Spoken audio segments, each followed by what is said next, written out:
হযরত মুহাম্মদ সাল্লাল্লাহু আলাইহি ওয়াসাল্লাম কেন তার উম্মতদের ফজরের পরে ও দুপুর থেকে আসর এবং আসর থেকে মাগরিবের মধ্যবর্তী সময়ে ঘুমাতে নিষেধ করেছে তা নিয়েও গবেষণা করেছে আধুনিক বিজ্ঞান। শুধু তাই নয়, বর্তমান বিজ্ঞান আল্লাহর রাসূলের জীবন ঘনিষ্ঠ প্রত্যেকটি উপদেশ নিয়ে বিস্তর গবেষণা করে খুঁজে পেয়েছে এক আশ্চর্য বৈজ্ঞানিক সূত্র। তবে বিজ্ঞানীরা প্রিয় নবীর এই উপদেশগুলোর উপর গবেষণা করে কি বৈজ্ঞানিক তথ্য পেয়েছে তাই জানাবো আজকের ভিডিওতে। আপনি যদি হযরত মুহাম্মদ সাল্লাল্লাহু আলাইহি ওয়াসাল্লামের উম্মত হয়ে নিজেকে ধন্য মনে করেন, অবশ্যই আলহামদুলিল্লাহ কমেন্ট করবেন যে আমরা এমন একজন নবী পেয়েছি যিনি তার একজন উম্মতকে রেখেও জান্নাতে প্রবেশ করবে না। সুবহানাল্লাহ। আপনি যদি মুসলিম হয়ে থাকেন, অবশ্যই আজকের ভিডিওটি আপনার দেখা অত্যন্ত জরুরি। আপনার ভেতরে যদি ন্যূনতম ঈমান থাকে তাহলে আজকের ভিডিওটির ফজিলত আপনি বুঝতে পারবেন এবং ইসলামের প্রতি ও প্রিয় নবীর প্রতি আপনার ভালোবাসা ও ধারণা হাজার গুণ বেড়ে যাবে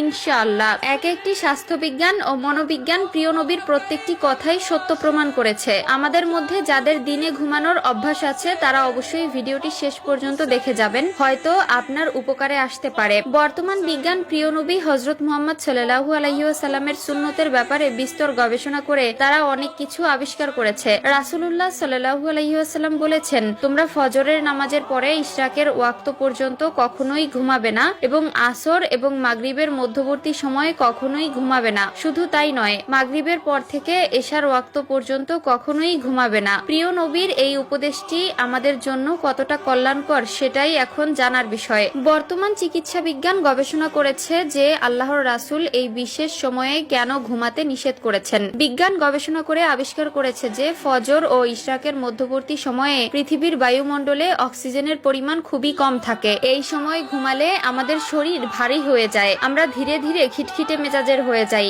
আসর থেকে মাগরিব এবং মাগরিব থেকে এশার মধ্যবর্তী সময়েও কিন্তু বায়ুমণ্ডলে অক্সিজেনের পরিমাণ কমতে থাকে। আর বিজ্ঞান দ্বারা প্রমাণিত যে স্বল্প অক্সিজেনের মধ্যে যদি মানুষ ঘুমায় তাহলে সেই ব্যক্তির মানসিক ও শারীরিক স্বাস্থ্যের জন্য মারাত্মক ক্ষতিকর। বিশেষ করে একজন মানুষের মানসিক অবস্থার পর্যাপ্ত পরিমাণের অবনতি ঘটে। বিজ্ঞানীরা প্রমাণ করেছে আল্লাহর রাসূলের বলা প্রত্যেকটি উপদেশ তার উম্মতের জন্য 100% কার্যকর। শুধু তাই নয়, এই সময়গুলো ঘুমালে 10টি মারাত্মক রোগ হওয়ার সম্ভাবনা থাকে। অতএব এই সময়টি আমাদের মোটেও ঘুমানো উচিত নয়। এই নিয়ম মেনে চললে আপনি সারা জীবন সুস্থ থাকবেন ইনশাআল্লাহ। রাসূলুল্লাহ সাল্লাল্লাহু আলাইহি ওয়াসাল্লাম আরো বলেছেন, তোমরা দুর্গন্ধযুক্ত ও নোংরা লোকদের থেকে দূরে থাকবে, তাদের সাথে কখনোই বসবে না। বিশেষ করে যাদের শরীর থেকে দুর্গন্ধ আসে সেই সকল লোকদের এড়িয়ে চলতে আদেশ দিয়েছে আমাদের মায়ার নবী হযরত মুহাম্মদ সাল্লাল্লাহু আলাইহি ওয়াসাল্লাম। আধুনিক বিজ্ঞান বলছেন সুস্থ থাকতে হলে ইসলাম অনুযায়ী চলতে হবে, তাহলেই তো আল্লাহ নিজেই তার বান্দাদের হেফাজত করবেন।